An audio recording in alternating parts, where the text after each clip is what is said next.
I've got big news for you, Shepard. Captain Anderson is stepping down as commanding officer of the Normandy. The ship is yours now. She's quick and quiet, and you know the crew. Perfect ship for a Spectre. Treat her well, Commander. I want the truth. Why are you stepping down, sir? You needed your own ship. A Spectre can't answer to anyone but the Council. And it's time for me to step down. Come clean with me, Captain. You owe me that much. I was in your shoes 20 years ago, Shepard. They were considering me for the Spectres. What happened? I failed. I couldn't make the cut. It's not something I'm proud of. Ask me later and I'll tell you the whole story. For now, all you need to know is, I was sent on a mission with Saren, and he made sure the Council rejected me. I had my shot. It came and went. Now you have a chance to make up for my mistakes. I won't let you down, sir. Saren's gone.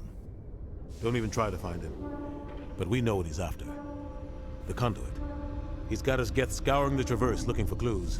We had reports of Geth in the Pharos system shortly before our colony there dropped out of contact, and there have been sightings around Noveria. Find out what Saren was after on Pharos and Noveria. Maybe you can figure out where the Conduit is before he does. The Reapers are the real threat. I'm with the Council on this one, Shepard. I'm not sure they even exist. But if they do exist, the Conduit's the key to bringing them back. Stop Saren from getting the Conduit, and we stop the Reapers from returning. I'll stop him. We have one more lead. Matriarch Benezia, the other voice in that recording. She has a daughter, a scientist who specializes in the Protheans. We don't know if she's involved, but it might be a good idea to try and find her. See what she knows. Her name's Liara, Dr. Liara Tassoni. We have reports she was exploring an archaeological dig on one of the uncharted worlds in the Artemis Tau cluster. Sounds like we should head for the Artemis Tau cluster. It's your decision, Commander. You're a Spectre now. You don't answer to us. But your actions still reflect on humanity as a whole. You make a mess and I get stuck cleaning it up. I'll take care of Saren. You take care of the political fallout. Not exactly the answer I was looking for, Shepard. Remember, you were a human long before you were a Spectre. I have a meeting to get to. Captain Anderson can answer any questions you might have.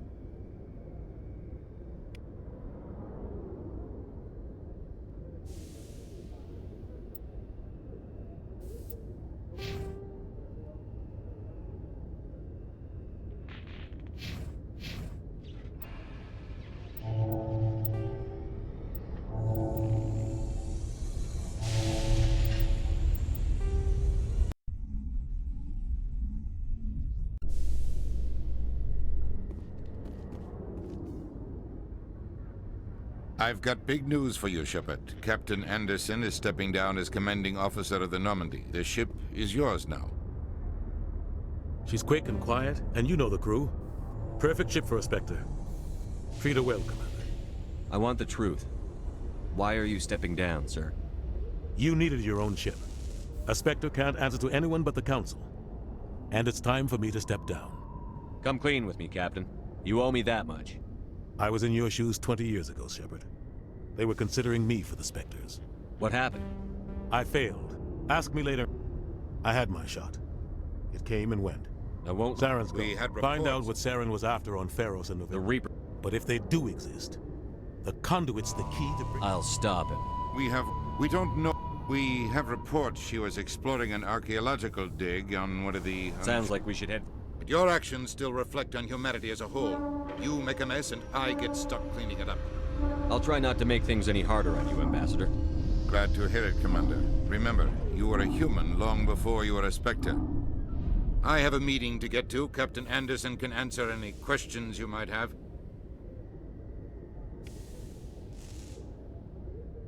Yes, Commander? How are you holding up? Honestly, this isn't how I pictured my career coming to an end. Pushing papers really isn't my thing, but you're the one who can stop Saren. I believe in you, Shepard. If that means I have to step aside, so be it. Tell me what happened with you and Saren 20 years ago. It's close to 20 years ago now. Ambassador Goyle was our representative here on the Citadel. Like Udina, she wanted to get a human into the Spectres. She chose me. The Council sent Saren to keep an eye on me and evaluate my performance, just like they sent Nihilus to keep tabs on you. Why weren't you honest with me? It's not something I'm proud of. I had a chance to become the first human Spectre, and I failed. Saren made sure of that. I think I deserve the whole story. We had intel on a rogue scientist being funded by Batarian interests. He was trying to set up a facility to develop illegal AI technology out in the Verge. Alliance intel had done all the work, but the Council wanted a Spectre involved. We compromised. I was assigned to help Saren in his investigation. We tracked the scientist to a refining facility on Kamala. He was hidden away somewhere inside, protected by an army of Batarian mercenaries. The plan was simple. Sneak into the plant, capture the scientist, sneak back out. Quick, quiet, and a minimum of bloodshed. I'm guessing things didn't go as planned. Saren and I split up to cover more ground. Then about halfway through the mission, there was a massive explosion in the refinery core. Officially, it was ruled an accident, but I think Saren detonated it on purpose to draw off the enemy guards. How many casualties? The explosion tore the refinery to shreds. The whole place was on fire. Black chemical clouds poured out into the atmosphere. Nobody inside survived. There was a camp for the workers and their families nearby. Between the fires and the toxic fumes, the final death count was over 500. Mostly civilians. Saren didn't care. The target was eliminated, mission accomplished. And I ended up taking the blame. That ended all talk of me joining the Spectres. Saren caused the explosion. How'd he pin it on you? In his report, Saren accused me of blowing his cover. He said it was my fault the guards were ready for us. He claimed that's why it turned into a massacre. Saren's report was all the proof the Council needed to kill my chances of becoming a Spectre. Don't blame yourself, Captain. I don't. I blame Saren. I think he wanted things to go bad. He was looking for an excuse to blow that refinery. Maybe he just likes the violence. Maybe he was just trying to make me look bad to keep humans out of the Spectres. If so, he pulled it off. Why'd you let him get away with it? Who do you think the Council was going to listen to? Me? Or their best agent? I had a bad feeling about him right from the start. I should have been more careful. Maybe I could have stopped things before they got out of hand. Don't blame yourself, Captain. I don't. Maybe he just likes the violence. The only thing I care about is stopping Saren. You're right, Commander. It's no good living in the past. Any extra intel you can give me on our colony at Feros? The entire planet used to be one giant Prothean city. Mostly ruins now. But some of the infrastructure is still intact. The colony tried to build on what the Protheans left behind. We lost all contact with them when the Geth attacked. What do you know about the Artemis Tau cluster? Not much. I've never been there myself. A handful of systems with a few small, uncharted worlds, but no real colonies. Might not be easy finding Dr. T'Soni out there. My advice is to look for the world with the Prothean ruins. I want to know the truth about you and Saren. We tracked the scientist to a roof. The plan was simple. Sneak into the plant. The only thing I You're care right, about. Commander. It's no good living in the past. What can you tell me about Noveria? Novaria's trouble. Always has been. The whole planet's basically a center for corporations to conduct illegal research. Watch your back there, Shepard. Spectres are about the only form of Citadel authority Noveria respects. But they aren't popular. I should go. I'll be here if you need anything.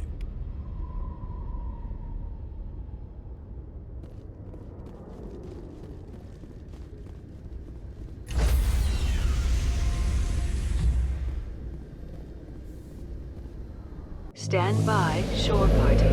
Decontamination in progress. I heard what happened to Captain Anderson. Survives 100 battles and then gets taken down by backroom politics. Just watch your back, Commander. Things go bad on this mission, you're next on their chopping block. Saren's out there somewhere, and we're gonna find him. Everyone on this ship's behind you, Commander. 100%. Intercom's open. If you got anything you want to say to the crew, now's the time.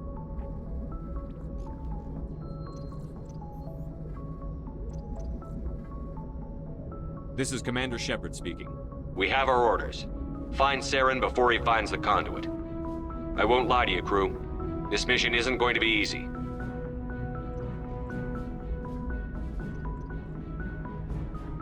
For too long, our species has stood apart from the others.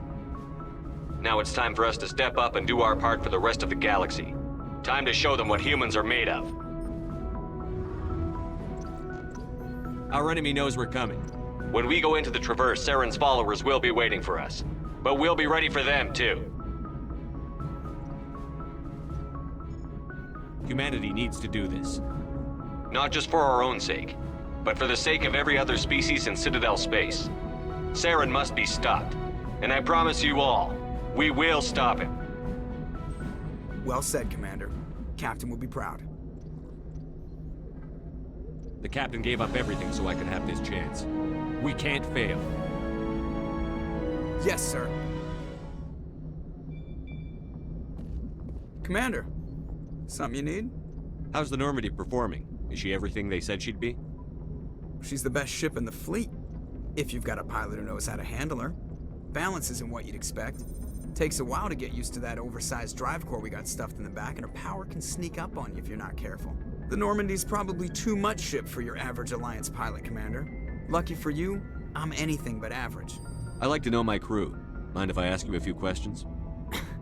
I can see where this is going. You did a background check on me, didn't you? Well, I'll tell you the same thing I told the captain. You want me as your pilot. I'm not good. I'm not even great. I am the best damn helmsman in the Alliance fleet.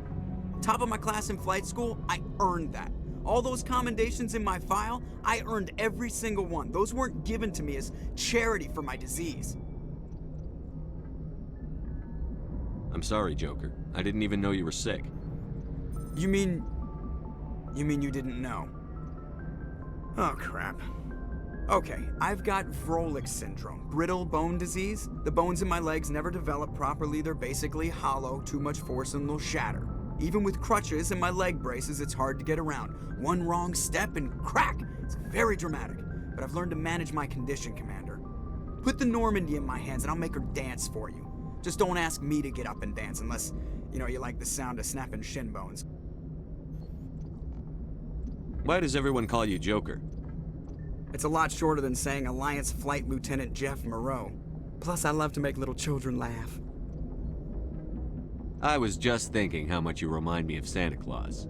Look, I didn't pick the name. One of the instructors in flight school used to bug me about never smiling. She started calling me Joker, and it stuck.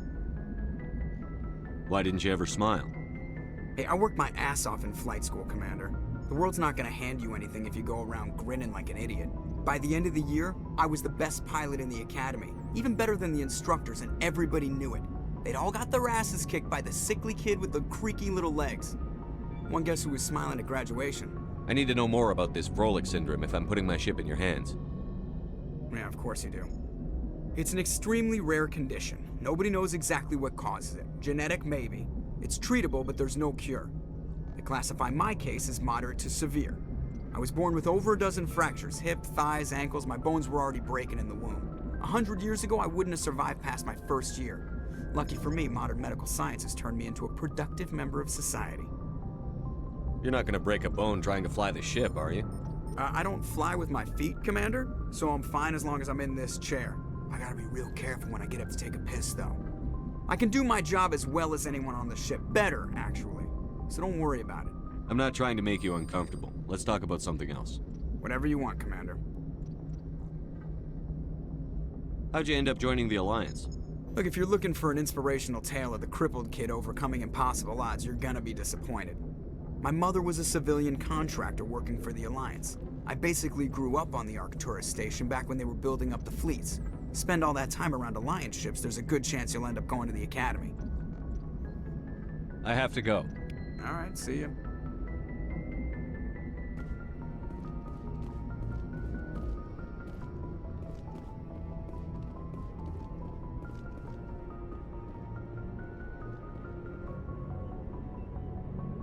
If anyone has to take over for Captain Anderson, I'm glad it's you. I'm not sure about having non-humans on our ship, though. We're all on the same team here, Presley. With all due respect, sir, that's what they said about Nihilus. Look how that turned out. I'm in charge here, Presley. I decide if we have non-humans on this vessel. Yes, sir. Understood, sir. Speak freely, Presley. I want to know if you have a problem with non-humans. It's not that, Commander. Humanity has always handled its own problems. Saren attacked one of our colonies. We should be the ones to stop him. We don't need their help. Some people think asking for help is a sign of weakness. That's just being stupid and stubborn. No matter how strong you are, allies can make you stronger. I guess so. Maybe I'm just stuck in the old ways of thinking. Don't worry, Commander. This won't be a problem. How did you end up assigned to the Normandy? I signed up with the Alliance as a navigator right out of school, following in my grandfather's footsteps, I guess. My first posting was on the Agincourt. We were at Elysium during the Skillian Blitz.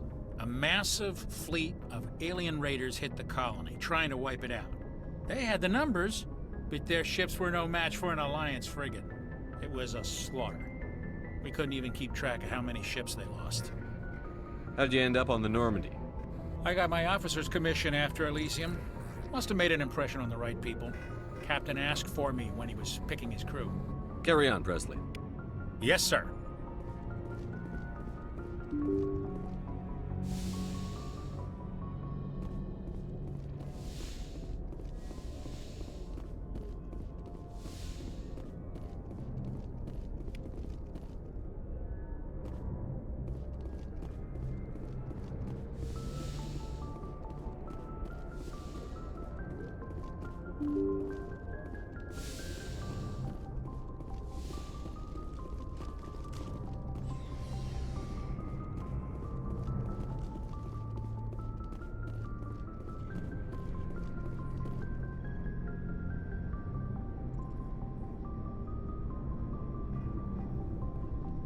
Anything you need, Commander?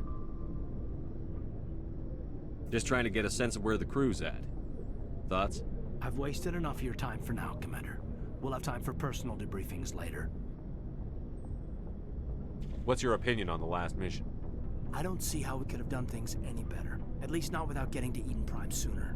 And we were on the scene faster than any other Alliance ship could have been. We'll talk another time, Lieutenant. Commander?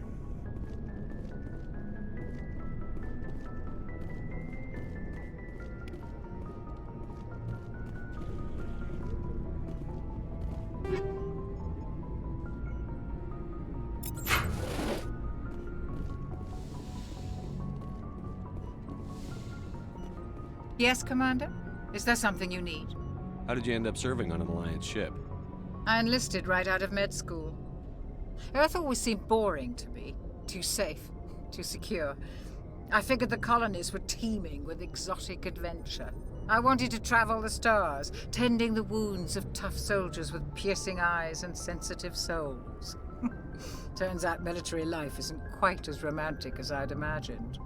But humanity needs the Alliance if we want to keep expanding through the Traverse, and the Alliance always needs good doctors. So I stayed on to do my part. Ever think you made the wrong choice?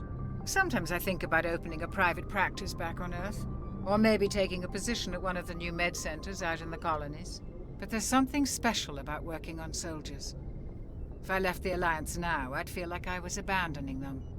How well do you know the Lieutenant? I'd never worked with him before this mission.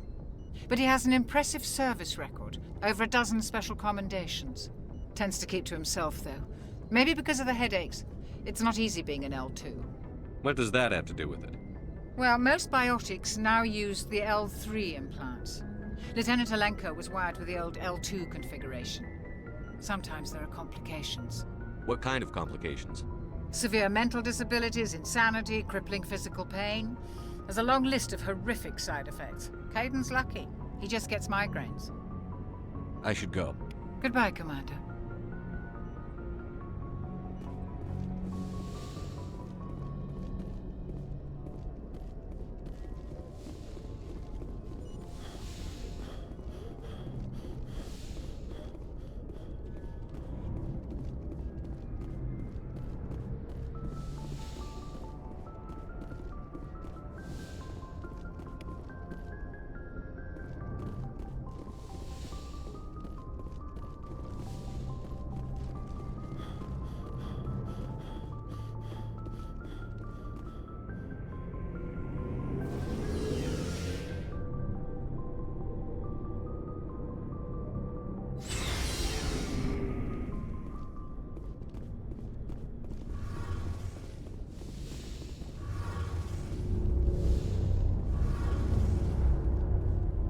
ship's amazing, Shepard.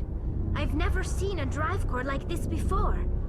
I can't believe you were able to fit it into a ship this small. I'm starting to understand why you humans have been so successful. I had no idea Alliance vessels were so advanced. The Normandy's a prototype. Cutting-edge technology. A month ago, I was patching a makeshift fuel line into a converted tug ship in the flotilla. Now, I'm sitting on board one of the most advanced vessels in Citadel space. I have to thank you again for bringing me along. Traveling on a vessel like this is a dream come true for me. I had no idea you found ship technology so interesting. It comes with being a Quarian. The migrant fleet is the key to the survival of my people. Ships are our most valuable resource. But we don't have anything like this. We make do with cast-offs and second-hand equipment. We just try to keep them running for as long as we can. Some of the fleet's larger vessels date all the way back to our original flight from the Geth. I can't believe your fleet's still using ships that are 3 centuries old. They're constantly being repaired, modified, and refitted. They aren't pretty, but they work. Mostly. We've tried to make ourselves as independent as possible on the flotilla, grow our own food, mine and process our own fuel. But some things we just can't make on our own. A patch to maintain the hull integrity requires raw materials we just don't have. That's why our pilgrimages are so important. Tell me about your people. Our lives aren't easy. Resources are scarce, and we are constantly on the move. Everything we do must in some way contribute to the continuation of the migrant fleet. There are 17 million Quarians in the flotilla, and each of us relies on the others for survival. The bonds among my people are strong. Unfortunately, we have had to surrender many of the freedoms and civil liberties other species take for granted. What kind of freedoms? Well, it's illegal for parents to have more than one child. If our population grows too much, it would strain our resources to their breaking point. Of course, we also can't allow our numbers to become too few. If our population is in decline, the rule against single births is temporarily repealed. In extreme cases of population decline, incentives are even offered to encourage multiple births, though the Conclave hasn't had to take such measures in nearly a century. That's your government. The Conclave is our civilian branch of government. Each ship can elect a representative to serve on the Conclave and make decisions that affect the fleet as a whole. On matters that affect an individual ship, however, the captain has the final say. It's a tradition that dates back to the early days, when the fleet was governed by martial law. Fortunately, most captains nowadays are smart enough to have an elected council from their crew to give them advice and guidance. So the ultimate power rests with elected officials. In practice, the Conclave and the respective council for each ship tend to set the rules that govern our daily lives. But in theory, we are still under military jurisdiction. The 5 top-ranking military officials in the fleet serve on the Admiralty Board.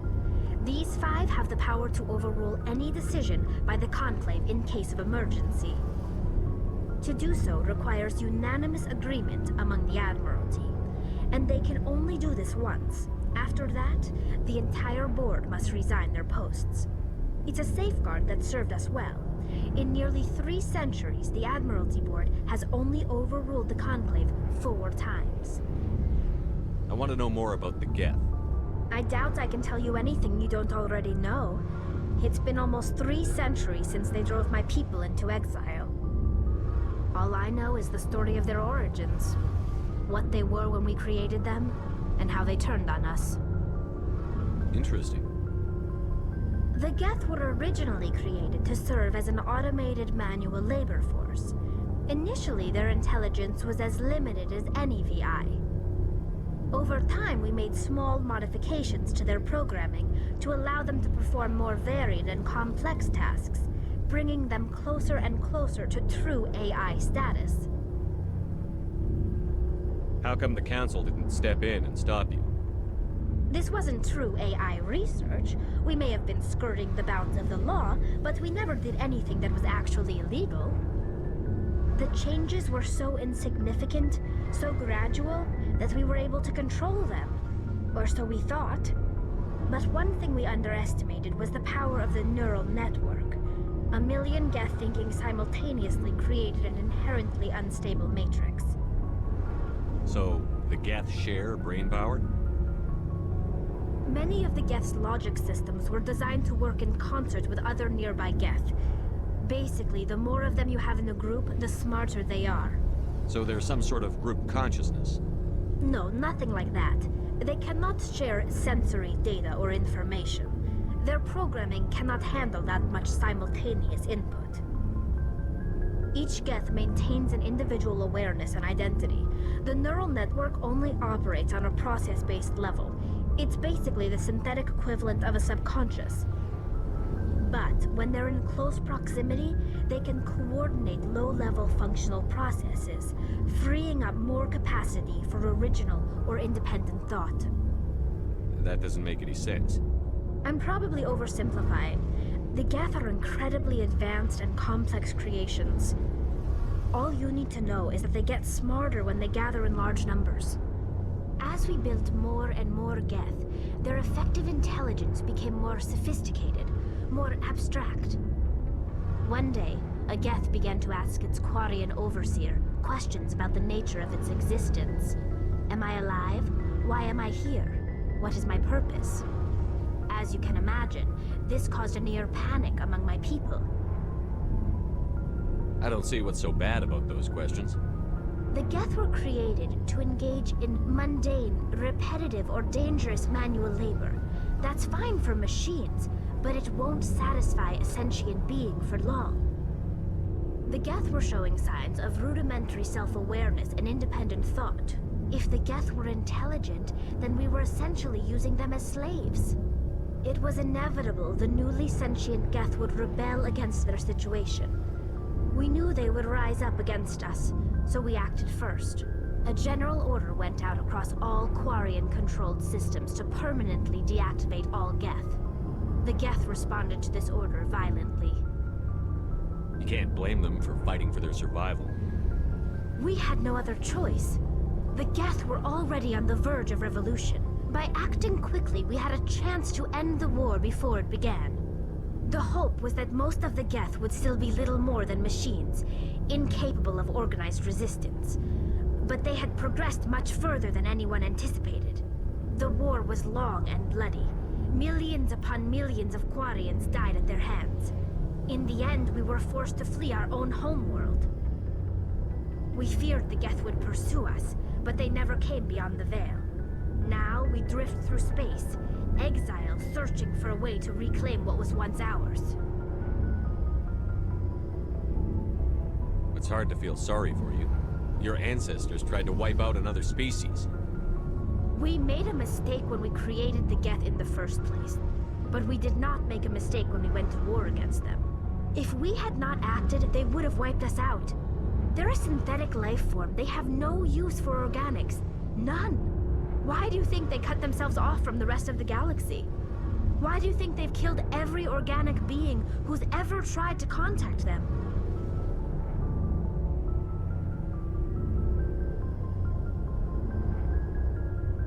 I didn't mean to offend you. I'm sorry. I didn't mean to get so worked up.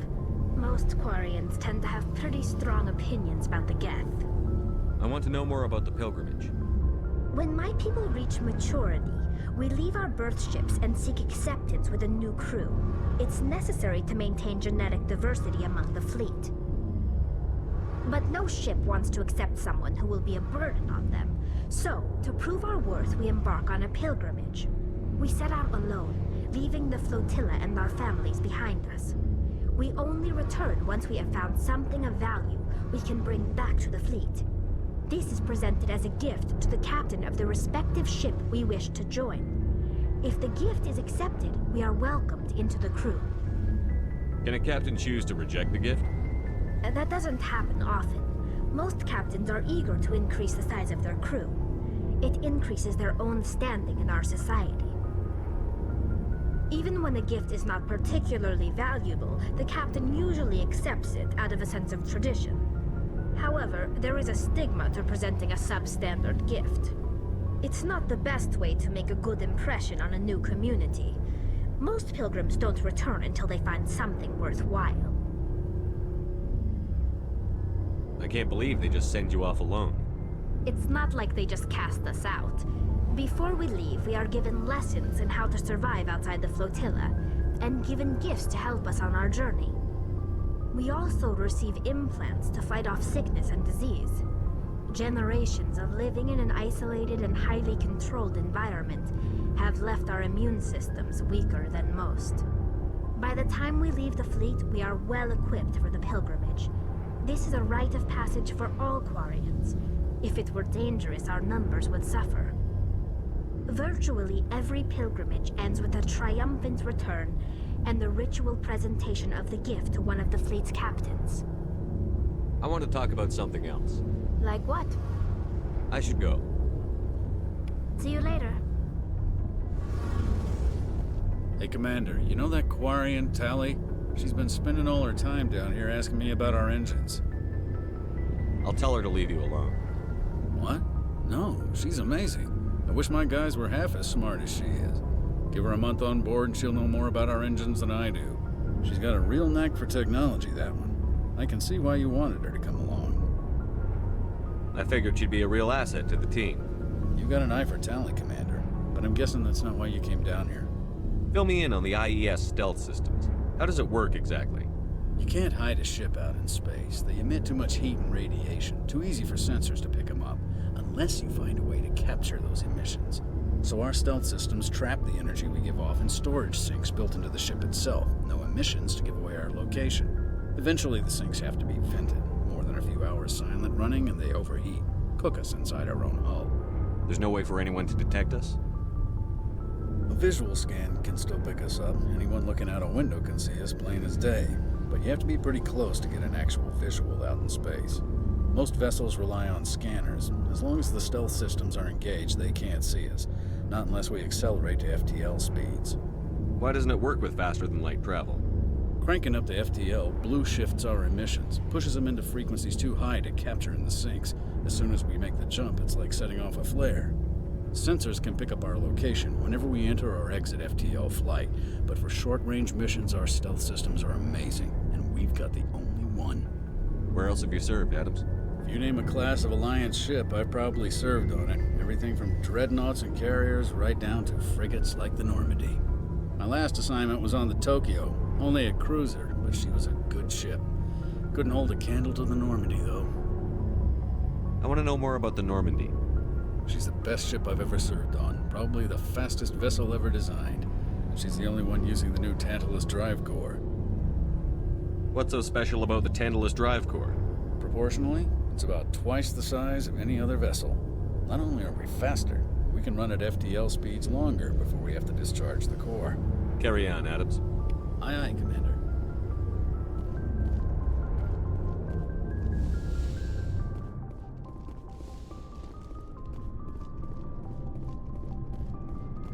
Nice ship you got, Shepard.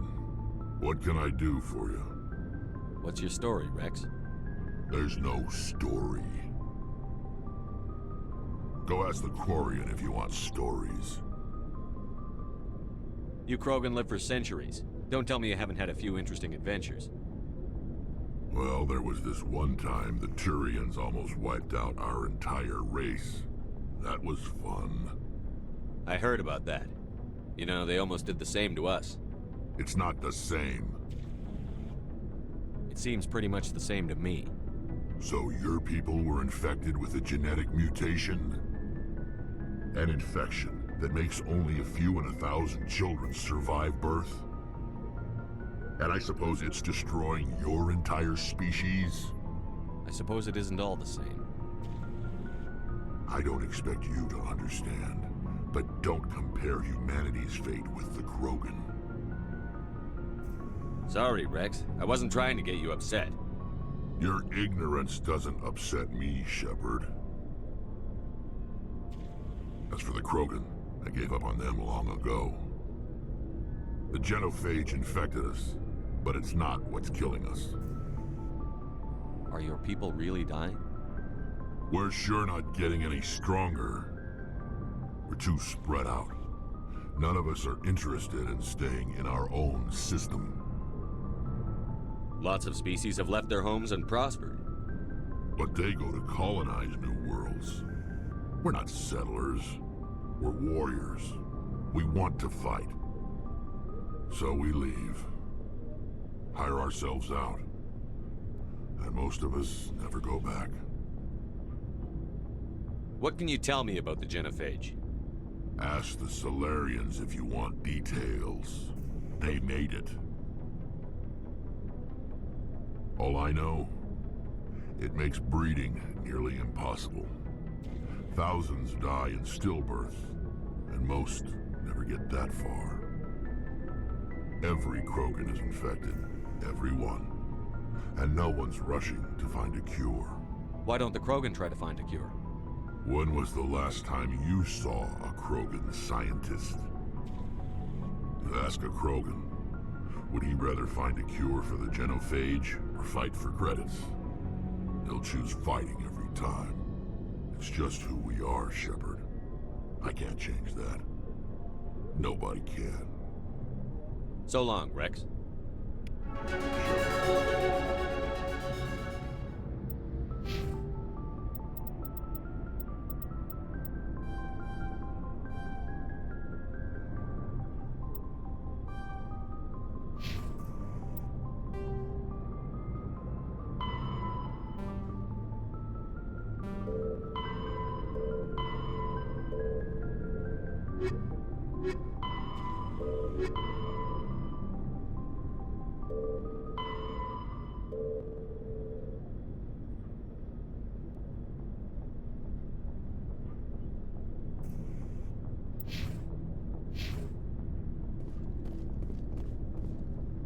Commander? Do you have a few minutes to talk one-on-one? I'm sorry, Commander. I need to get my duty squared away. I wouldn't mind talking more later, though. What's your opinion on the last mission? Kinda wish you'd got there sooner, Commander. No offense, I appreciate the rescue. I just wish... You wish we'd been able to save the rest of your unit? Yes, sir. If I had been more alert, we wouldn't have been cut down by an ambush. We never trained to fight synthetics. The Geth haven't gone beyond the Veil in 3 centuries. Our training's supposed to make us able to adapt. I'll make sure it doesn't happen again. Dismissed, Chief. Sir.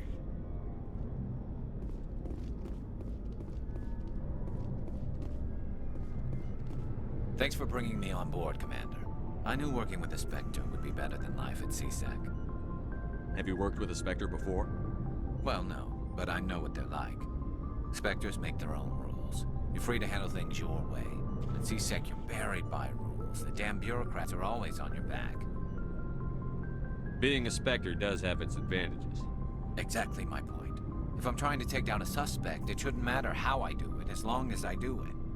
But CSEC wants it done their way. Protocol and procedure come first. That's why I left. So you just quit because you didn't like the way they do things? There's more to it than that. It didn't start out bad, but as I rose in ranks, I got saddled with more and more red tape. CSEC's handling of Saren was typical. I just couldn't take it anymore. I hate leaving. I hope you made the right choice. I'd hate for you to regret it later. Well, that's sort of why I teamed up with you. It's a chance for me to get off the Citadel, see how things are done outside CSEC. Either way, I plan to make the most of this. And without CSEC headquarters looking over my shoulder, well, maybe I can get the job done my way for a change. As long as you do your job well, you're free to go about your business as you see fit. Thank you, Commander. Looking for supplies? Let's see what you've got. You bet, Commander.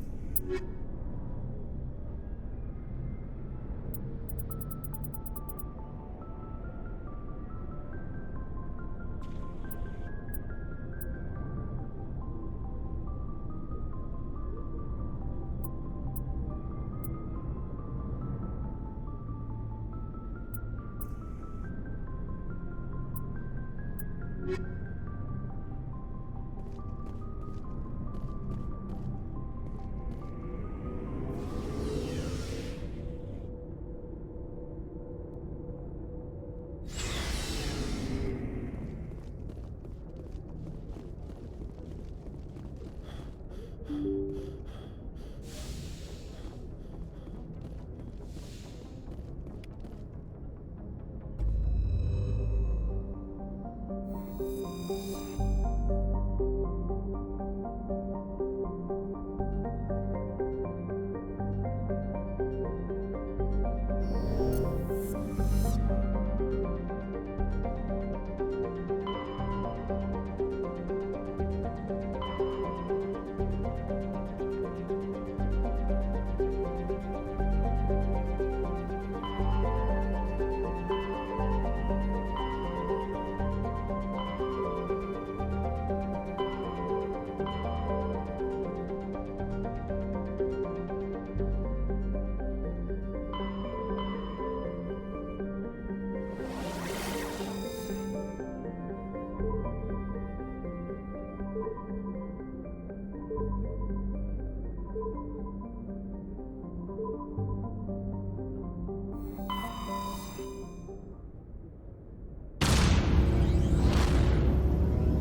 Commander, I'm picking up some strange readings.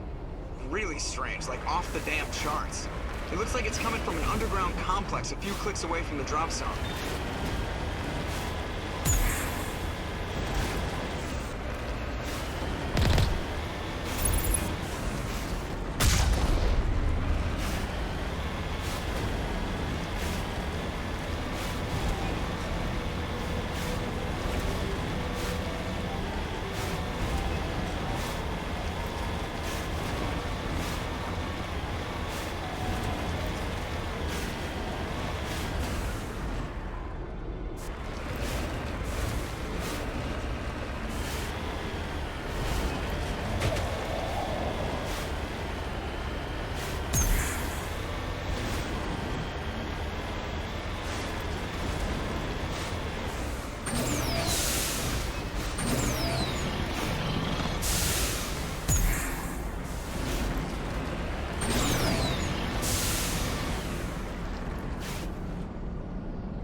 Perimeter secured.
Commander.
My people have searched many generations for a world to call home.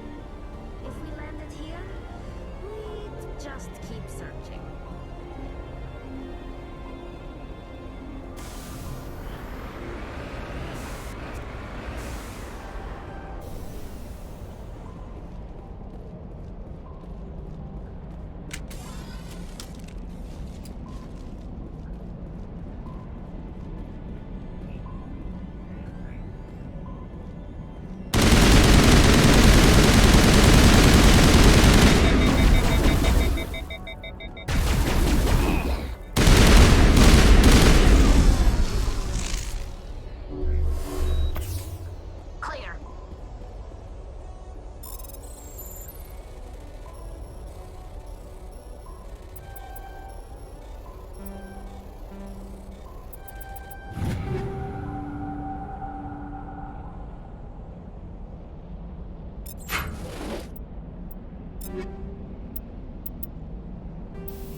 Even the Geth wouldn't want to live in this heat.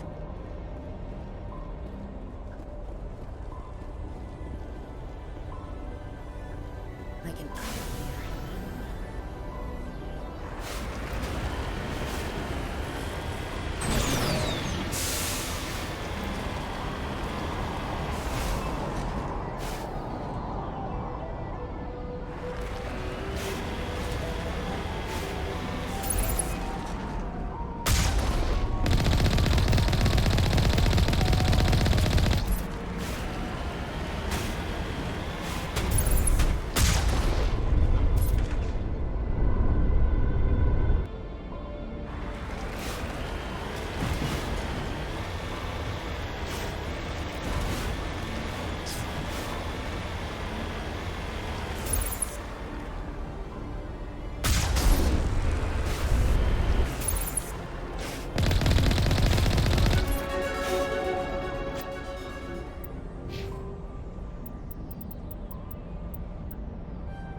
That's it. Bag him and tag him.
Negative contacts, Commander.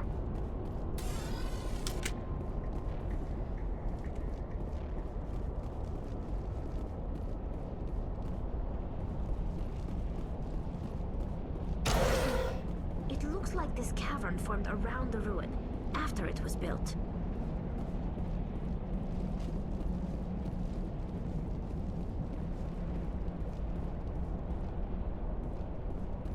You lead, I'll follow.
trapped! I need help!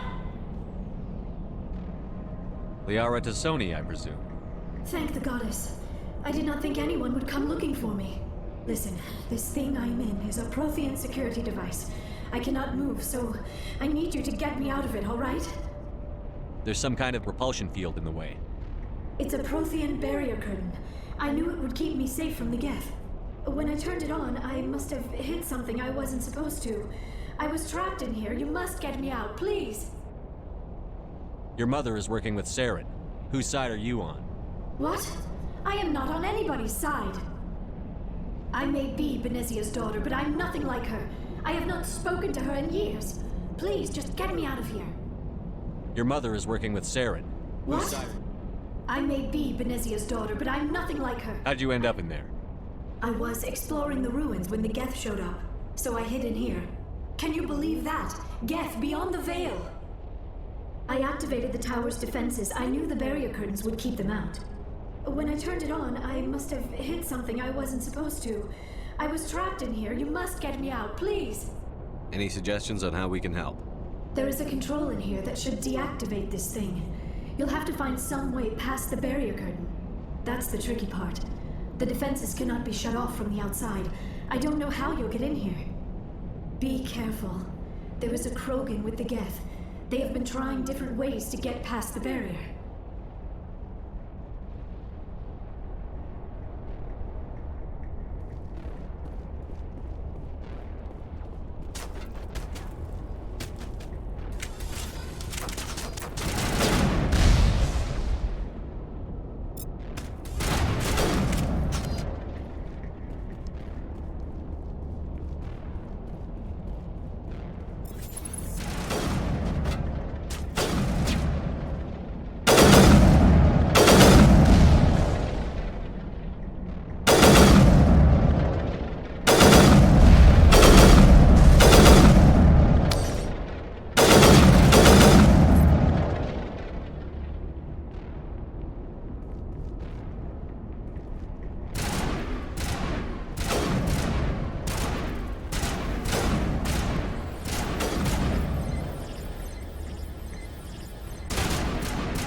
In the early 2160s, the Alliance began aggressive colonization of worlds in the Skyllian Verge, much to the dismay of the Batarians, who had been developing the region for several decades. In 2171, the Batarians petitioned the Council to declare the Verge a zone of Batarian interest. The Council refused, however, declaring unsettled worlds in the region open to human colonization. In protest, the Batarians closed their Citadel embassy and severed official diplomatic relations with the Council, effectively becoming a rogue state. They instigated a proxy war in the Verge by funneling money and weapons to criminal organizations, urging them to strike at human colonies. Hostilities peaked with the Skyllian Blitz of 2176, an attack on the human capital of Elysium by Batarian-funded pirates and slavers. In 2178, the Alliance retaliated with a crushing assault on the moon of Torfin, long used as a staging base by Batarian-backed criminals. In the aftermath, the Batarians retreated into their own systems and are now rarely seen in Citadel space.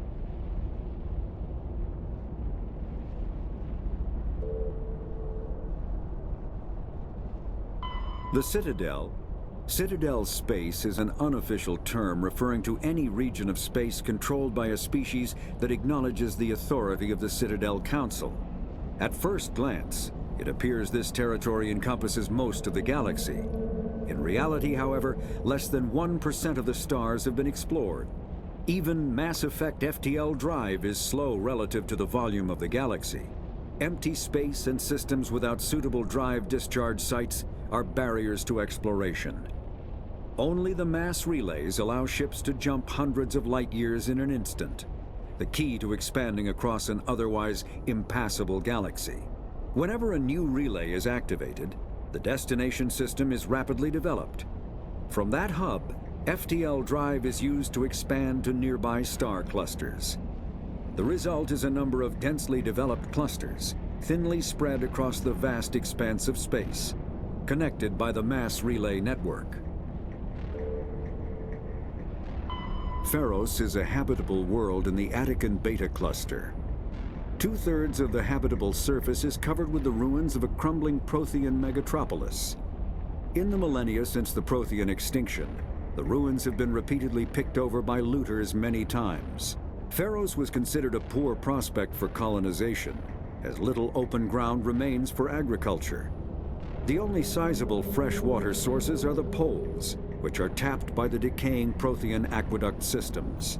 The dead cities, while in good condition considering their antiquity, are of uncertain stability. Ground level is congested by a dozen meters of fallen debris, and the air is fouled by dust. In 2178, the Human Exogeny Corporation announced its intention to place a permanent colony on Pharos to thoroughly explore the ruins. The pioneer settlement was placed on the upper levels of several intact skyscrapers, using the surviving Prothean aqueducts and rooftop hydroponic gardens to support the population. Noveria is a cool, rocky world with most of its hydrosphere locked up in massive glaciers. A privately chartered colony world, the planet is owned by the Noveria Development Corporation Holding Company. The NDC is funded by investment capital from 24 high-technology development firms and administrated by an executive board representing their interests. The investors built remote hot labs in isolated locations across Noveria's surface. These facilities are used for research too dangerous or controversial to be performed elsewhere, as Noveria is technically not part of Citadel space and therefore exempt from Council law. By special arrangement, Citadel's special tactics and reconnaissance agents have been granted extraterritorial privileges, but it remains to be seen how committed the Executive Board is to that principle. Given its unique situation, it is understandable that Noveria is often implicated in all manner of wild conspiracy theories. There are between 200 and 400 billion stars in the galaxy, and less than 1% of them have ever been visited or had their systems properly surveyed. Humanity's early expansion into the Attican Traverse was haphazard, a desperate race to claim habitable planets where populations can be economically settled. Ignored in the wake of this land grab were thousands of less hospitable worlds, each potentially rich with industrial resources. The wealth of entire solar systems lies untapped, waiting for corporate survey teams or independent pioneers to discover and exploit them. However, this is not an easy task.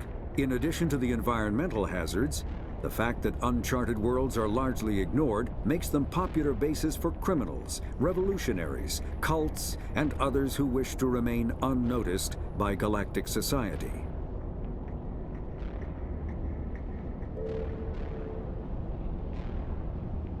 Faster-than-light drives use Element Zero. Larger warships are generally classified in one of 4 weights. Frigates are small, fast ships used for scouting and screening of larger vessels. Frigates often operate in wolf-pack flotillas. Cruisers are middleweight combatants, faster than dreadnoughts and more heavily armed than frigates. Cruisers are the standard patrol unit and often lead frigate flotillas. Dreadnoughts are kilometer-long capital ships mounting heavy, long-range firepower. They are only deployed for the most vital missions. Carriers are dreadnought-sized vessels that also carry large numbers of fighters. Smaller vessels are almost exclusively used in a support role to the warships during combat.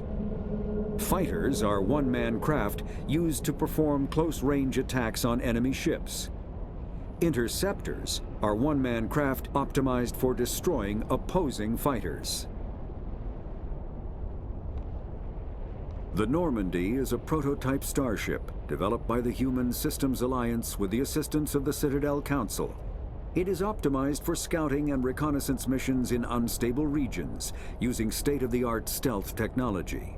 For most ships, the heat generated through standard operations is easily detectable against the absolute zero background of space.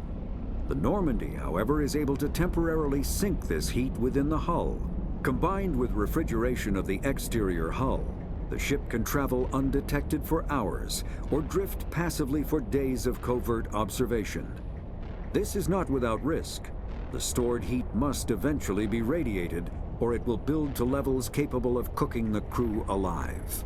Another component of the stealth system is the Normandy's revolutionary Tantalus drive, a Mass Effect core twice the standard size. The Tantalus drive generates mass concentrations that the Normandy falls into, allowing it to move without the use of heat-emitting thrusters.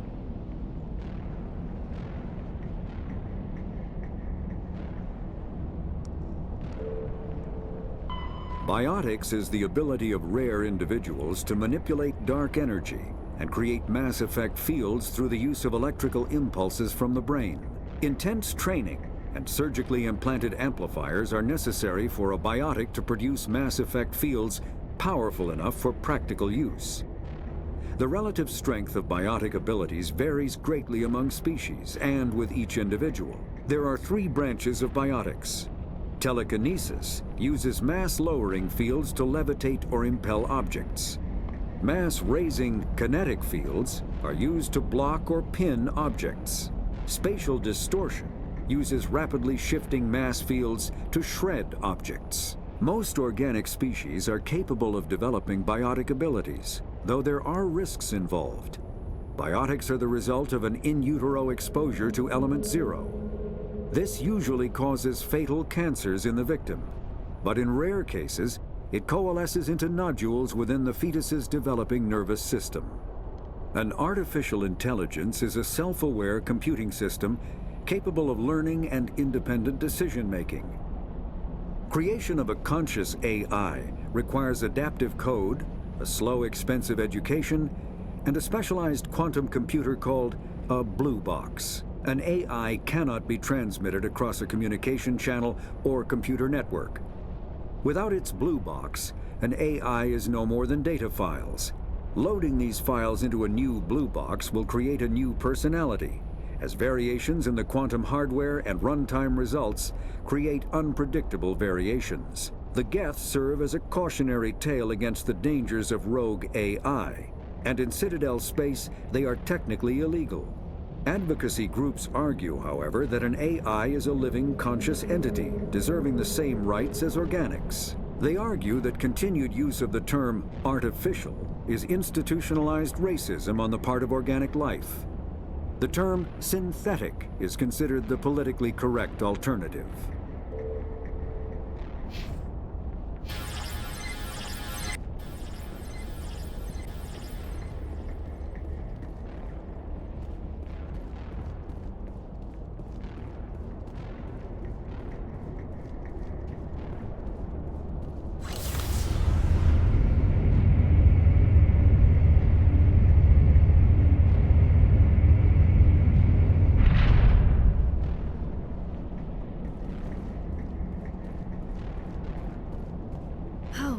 How did you get in here? I didn't think there was any way past the barrier. We have to get you out of here before more Geth arrive. Yes, you're right. I've seen enough of them to last a lifetime. That button should shut down my containment field.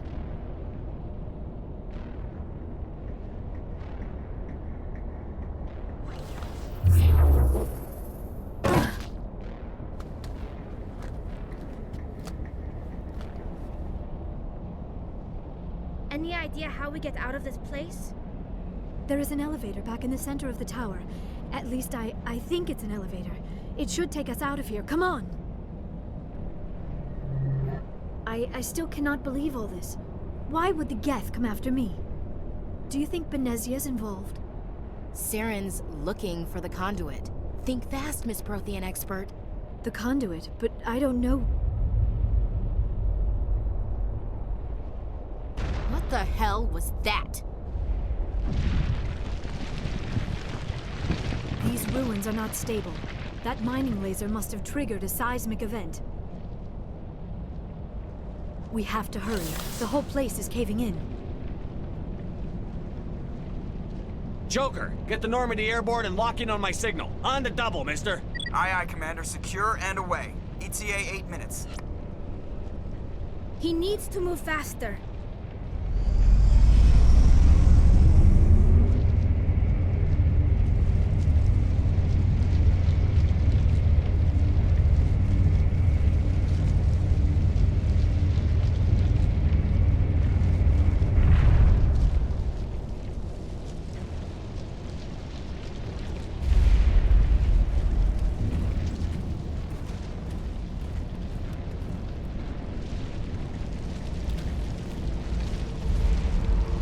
Surrender. Or don't. That would be more fun. In case you didn't notice, this place is falling apart. Exhilarating, isn't it? Thanks for getting rid of those energy fields for us. Hand the doctor over. Whatever it is you want, you are not getting it from me. She'll stay with us, thanks. Not an option. Saren wants her, and he always gets what he wants. Kill him. Spare the Asari if you can. If not, doesn't matter.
Too close, Commander. 10 more seconds we would have been swimming in molten sulfur.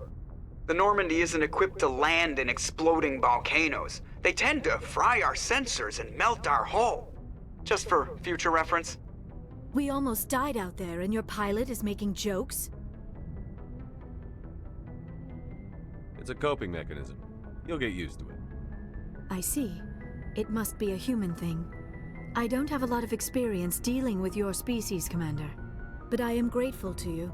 You saved my life back there, and not just from the volcano. Those Geth would have killed me or dragged me off to Saren. What did Saren want with you? Do you know something about the conduit? Only that it was somehow connected to the Prothean extinction.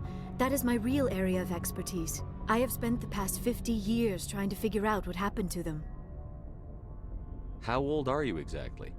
I hate to admit it, but I am only 106. Damn! I hope I look that good when I'm your age. A century may seem like a long time to a short-lived species like yours, but among the Asari, I am barely considered more than a child. That is why my research has not received the attention it deserves. Because of my youth, other Asari scholars tend to dismiss my theories on what happened to the Protheans. Did your research turn up anything interesting? What is interesting is what I did not turn up. There is remarkably little archaeological evidence of the Protheans, and even less that might explain why they disappeared. It is almost as if someone did not want the mystery solved. It is like someone came along after the Protheans were gone and cleansed the galaxy of clues. But here is the incredible part. According to my findings, the Protheans were not the first galactic civilization to mysteriously vanish. This cycle began long before them. Where'd you come up with this theory? I thought there wasn't any evidence. I have been working on this for 50 years. I have tracked down every scrap and shred of evidence. Eventually, subtle patterns start to emerge, patterns that hint at the truth. It is difficult to explain to someone else. I cannot point to one specific thing to prove my case. It is more a feeling derived from a half-century of dedicated research. But I know I'm right, and eventually I will be able to prove it. There were other civilizations before the Protheans. This cycle has repeated itself many times over. What cycle? What are you talking about? The galaxy is built on a cycle of extinction. Each time a great civilization rises up, it is suddenly and violently cast down. Only ruins survive. The Protheans rose up from a single world until their empire spanned the entire galaxy. Yet even they climbed to the top on the remains of those who came before. Their greatest achievements, the mass relays and the Citadel, are based on the technology of those who came before them. And then, like all the other forgotten civilizations throughout galactic history, the Protheans disappeared. I have dedicated my life to figuring out why. They were wiped out by a race of sentient machines. The Reapers.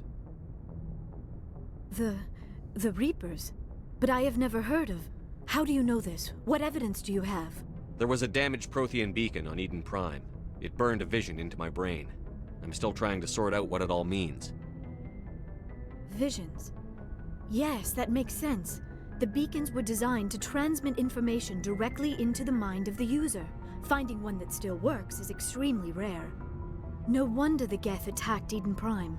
The chance to acquire a working beacon, even a badly damaged one, is worth almost any risk. But the beacons were only programmed to interact with Prothean physiology. Whatever information you received would have been confused, unclear. I am amazed you were able to make sense of it at all.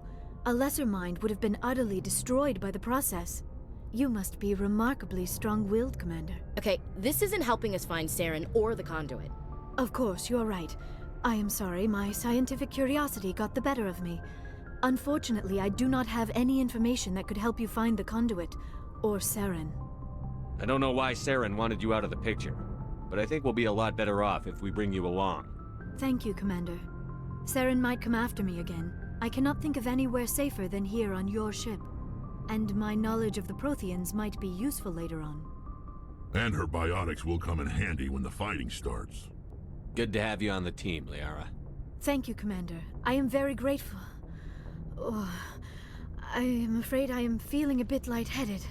When was the last time you ate? Or slept? Dr. Chakwa should take a look at you. It is probably just mental exhaustion, coupled with the shock of discovering the Protheans' true fate. I need some time to process all this. Still, it could not hurt to be examined by a medical professional. It will give me the chance to think things over. Are we finished here, Commander? We can talk again after you've seen the doctor. The rest of you, dismissed. Mission reports are filed, Commander. You want me to patch you through to the Council? Patch him through, Joker. Setting up the link now, Commander. We've received your report, Commander. I understand Dr. Tassoni is on the Normandy.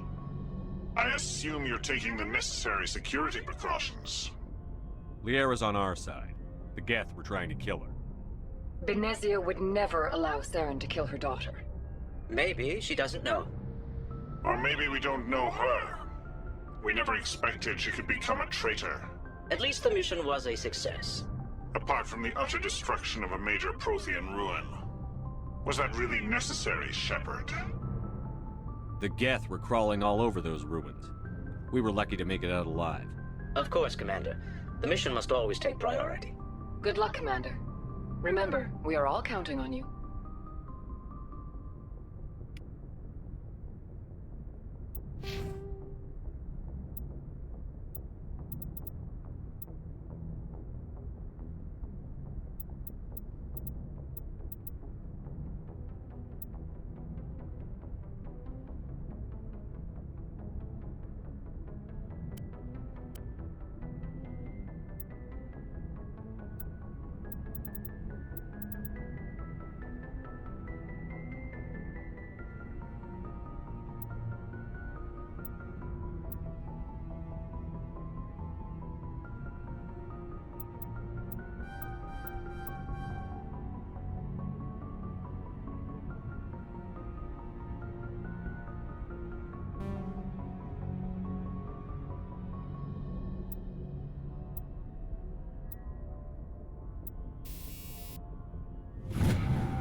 You